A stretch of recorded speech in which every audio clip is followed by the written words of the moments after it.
At this point, you probably saw a couple videos on these, but you were like, you know what? I gotta see Lou's video. I want to see what he's saying. I want to see how he feels. Obviously, this device, it's a bit of an iteration on the last one. There's no overhaul happening here. That's okay, though. I used the S8 for a very long time. It's a comfortable hold. It's a nice little size. But here's the thing. In the meantime, in the past year or so, the competition in this marketplace, I mean, it's kind of changed to compel you to spend your extra dollars. No price increase here. In fact, depending on how you purchase these and which carrier you purchase them from, you might actually see a price reduction. I take that as a response to what's happening in the marketplace and the quality you can get at lower price points. A couple things about this device that I like straight away. The movement of the fingerprint sensor underneath the camera lens. Something I complained about on the last one. What ends up happening? You end up putting your finger, in many cases, on the camera lens and smudging it up. Sometimes manufacturers listen. You can see the evidence right here. Other than this, you'd be hard-pressed. Place an S8 beside. They're very similar in appearance. Now, that could be a good thing. That could be a bad thing. And from the back, the movement of the fingerprint scan. Better spot, easier to reach. The speaker grill, which looks different now. The single channel opening there. On the old one, the grill looked a bit different. The reasoning for this is an improvement in the audio performance of the speaker. So Samsung acquires Harman Kardon, and the thinking there, an improvement in audio performance from the speaker unit, firing audio from this location as well as on the bottom. Phone jack is here. USB Type-C.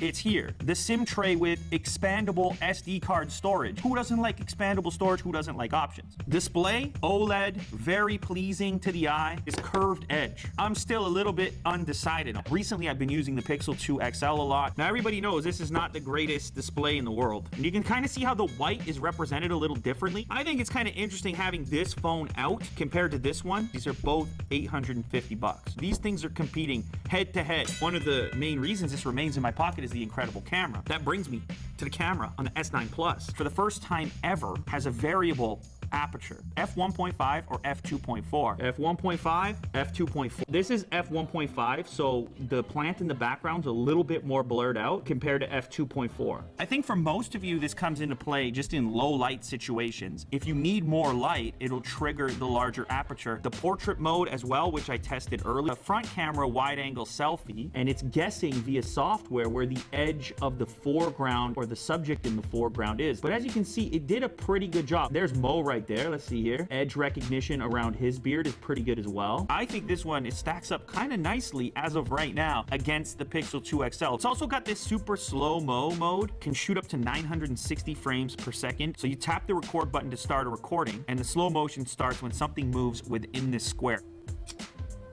960 FPS is pretty wild. Look at that flame. It's not crazy high resolution, 720p. It's a nice little... What about the speaker in general here? My phone is huge now. We're gonna listen to that in a second. See, if I try to cover up the audio on the bottom, I'm still getting it through the earpiece here. I want to grab the old S8 over here.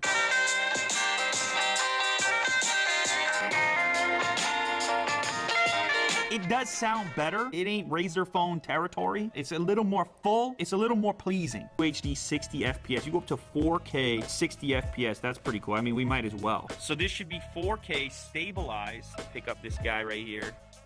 Ooh, it is nice and stable. You see the fingerprint nightmare. I have a solution for that in a moment. You know, what's the take? What's the takeaway here? I told you earlier I used the S8 extensively. Takeaway for me is pricing. I'm really interested in the pricing component. You guys know that. If you watch my videos, I'm looking for value. You go to work, you work hard for your money. So I'm going to treat you right. Do these devices, as of right now, do they justify the cost? You're in the territory of the Google Pixel products. If you're gonna compete with the Pixel, then you gotta bring the top-notch camera, because that's one of the reasons a lot of people are picking Pixel. You're gonna get the fastest updates if you're on the official Google hardware. I mean, there's no other way around it. The fit and finish here, quality. The glass back, I'm not such a big fan. Of course, you get the wireless charging with it. Kind of sacrifice appearance once you start to get fingerprints on it. Look at this. So you have some options. All right, you go with a case or you go with a skin. Check that out. That is the brand new D brand camo skin, and you can probably tell no fingerprints. Plus, it like has this cool shifting effect depending on the lighting. I mean, I don't care which phone you have. So if you want the black camo, you're gonna have to head over there. I don't know. Maybe they're gonna run out. I mean, I hope not. But anyhow, like, look at that.